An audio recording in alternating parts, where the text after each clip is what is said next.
Păi știi ce e interesant? Oricum îi scos sonorul. Păi știi ce e interesant? Că în momentul ăsta se încarcă bateria. Acum în momentul ăsta se încarcă bateria, minus 8, vezi? Minus 9, se încarcă bateria, nu consumă nimic, nici benzina în momentul ăsta. Da? Se încarcă încă bateria un pic de tot, mai mult, că e la vale. Ideea e că e atât de deșteaptă încât, de exemplu, uite, acum e vale, da? Se încarcă bateria, motorul nu merge deloc, nu merge niciun motor, doar se încarcă.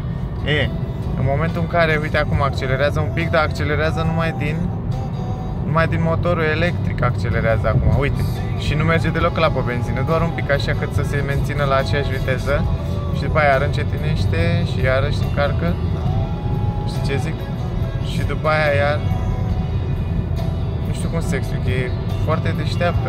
Și când are nevoie de putere, dă drumul la motorul altul, ăla îl ține închis. Și acum motorul e închis, că e la vale.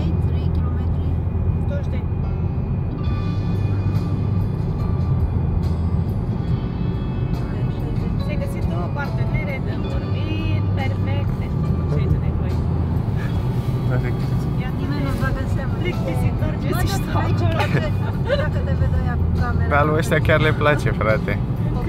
Sunt mulți care sunt interesați de informația asta. Întreabă câți kilometri mai avem, care a spus după ce ai zis. Dacă te vede ea cu camera, că tu cu telefonul, ce zici tu?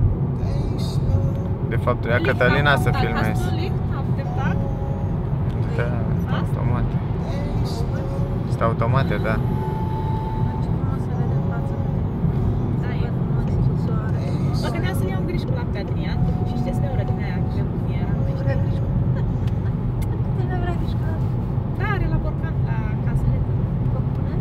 De câte ori am fost am mai luat. Și mă duc cu smeaură, știți cum e panna cotta? Am spus că avea dată panna cotta. Anaconda, stilă. Anaconda. Panna cotta e o putincă așa, ca un fel de griș cu lapte, foarte albicioasă așa, și se face cu zmeură, mărățită așa, foarte acră, știți? Tatea mea la restaurant la italieni acolo, la care prima dată în Germania.